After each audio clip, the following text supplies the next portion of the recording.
ስኬታማ መረቢ ለቤተሰቦቹ የደስታና የእርካታ የሰላም ምንጭ ነው የህመም የስቃይ ምንጭ አይደለም ሰይድና عند حديث ላይ ደግሞ ምን አየው መሰለ ዘገባው አለ ረሱል ሰለላሁ ዐለይሂ ወሰለም በአፋቸው ውሃ ቀዝቃዛ ውሃ ይጎነጩና ሐሰንና ሁሴን ላይ ፊታቸው ላይ የረጩ ካፋቸው አላህ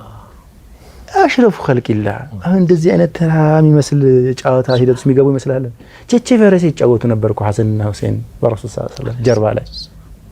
እንዴት ያለ ምርጥ ፈረስ አላችሁ ይያሉ ያጫወታቸው ነበር ሰው ሁሉ እስኪ ቀና ድረስ ማለት ነው ሱብሃንአላህ መልክ ሰው በረሱል ጀርባ ላይ ገባ አንተ ልጆችን በዚህ ልክ ታዝናና ታጫወት ከሆነ ለተርቢያ መደላድሉን እየሰራህ ነው ገባ ጣምሩ ጥሩ ሪሌሽንሺፕ ይመሰረታል በዚህ ሂደት ልጆች ይወዱሃል ይናፍቁሃል ያከብሩሃል ካንተ የሚገኝ ነገር ኢንተርቴይን ያደርጋሉ ኢንጆይ ያደርጋሉ ሶ ካንተ የሚገኘው ነገር ደግሞ ለልጆች ሁሉ መልካም ነው የታወቀ ነገር ነው እዚህ አንተ ከመደሰት ይልቅ በተቃራኒው ኮንክ አይኮ የቅድሙ ልጅና ካልሲ ወደ አልጋ ሰርኮ ይባላል ተሰማለህ እኔ ሰምቼ አላቅም የሚገርም እኮ አልሰማሁም አሁን በጣም ኮሚደንቅ ልዩነት ነው ያለው እና አላኩል ያለ ጃው ኮለራታይ በቃም እኔ ምናምን የተባለ የቻ ልጆችን አንደርማይን የሚያደርጉ ከልጆች ጋር ያለን ሪሌሽንሺፕ ጋፑን በማስፋት ላይ የቆሙ ሐሳቦች መታረም አለባቸው ጋል በእንጨት ኩምሳኒ በላባህልም ሰምቻለሁ ኤኒዌይ መሰልቸት ነው የምታተርፈው ታውቃለህ ሱብሃንአላህ ልጆች ጋር ጥሩ ሪሌሽንሺፕ የለህም አይደል ልጆች ገና ቤት ማውራት ሲጀምሩ ይሰለቻል ይታክታል ትበሳጫለህ ትናደዳለህ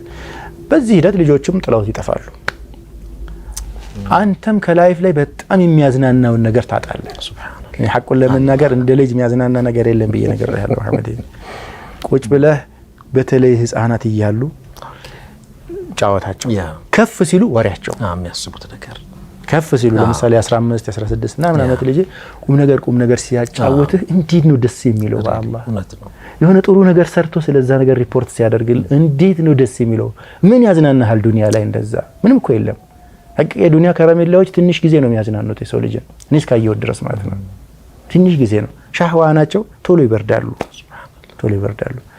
ልጅም ከባድ ሻህዋ ነው እኮ ዚን የተደረግንበት ነገር ነውና ግን ከሱ ጋር ያለ ሪሌሽንሺፕ ሲያመር ከሱ ጋር ጓደኝነት ሲኖር ከሱ ጋር አታችመንት ሲኖር አብረ ስትገባ ስትወጣ ቀልዶች ቁም ነገሮች ሁሉ ያዝናናሉ ስለዚህ ተርቢያን በመዝናናት መንፈስ ስራው ለልጆች የደስታ የርካታ ምንጭ ሆነ